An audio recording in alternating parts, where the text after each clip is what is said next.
It was supposed to be the grand finale of the world's most prestigious film festival. Cannes, the glittering jewel of the French Riviera, had rolled out its final red carpet for global celebrities, acclaimed directors, and the media elite. But then, without warning, the lights went out. What began as another night of cinematic celebration turned into an eerie blackout that plunged tens of thousands into uncertainty. This is not fiction. This was real. And the story behind the Cannes power outage is deeper, darker, and far more unexpected than anyone imagined. At around midday on May 24th, just hours before the Cannes Film Festival's final events, a massive power outage hit the Alpes-Maritimes region. Over 160,000 residents suddenly lost electricity. From ordinary homes and bustling cafes to luxury hotels and cinema venues, darkness swept the region. This wasn't just a flicker. This was a full-scale blackout that sent ripples through the heart of one of Europe's most media-saturated moments of the year. Festival organizers, local authorities, and international press scrambled to understand what was happening and how to salvage the night. According to official sources, the outage was triggered by a fire at a nearby high-voltage electrical substation. The blaze caused a crucial power line to fail, effectively disabling the grid that served Cannes and surrounding towns. But the cause of that fire? That's where things start to get murky. French officials quickly announced an investigation, with early reports suggesting arson might have been involved. Was this an act of vandalism, political messaging, or something more coordinated? No arrests have been made, but the theory of deliberate sabotage now overshadows the incident. The blackout didn't just impact the glitzy parts of Cannes. Across the region, chaos unfolded.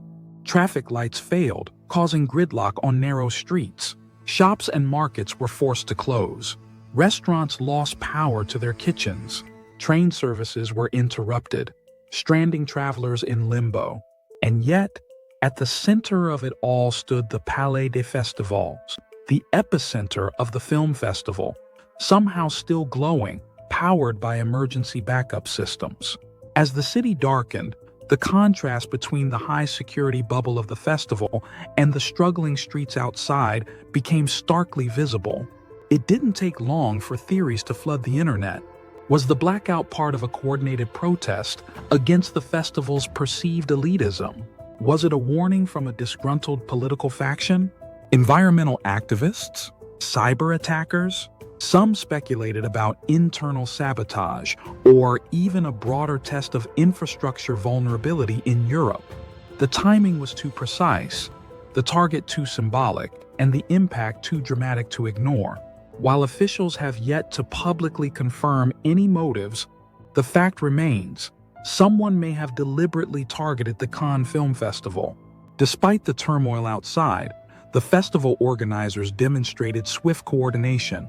Thanks to contingency planning and alternate power sources, the award ceremony proceeded nearly on schedule. Stars arrived, speeches were delivered, trophies were handed out, all under the watchful eye of the world. But the atmosphere was noticeably different. Attendees were visibly shaken. Security was heightened.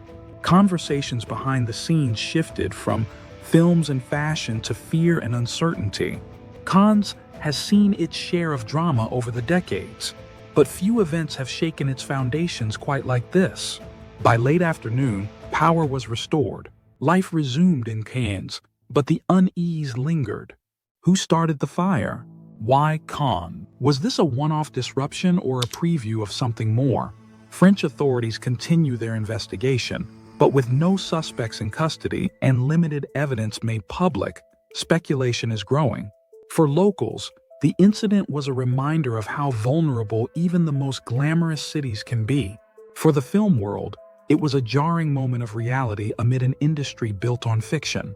The Cannes blackout of 2025 was more than a technical failure. It was a moment that exposed the fragile line between control and chaos, between spectacle and security.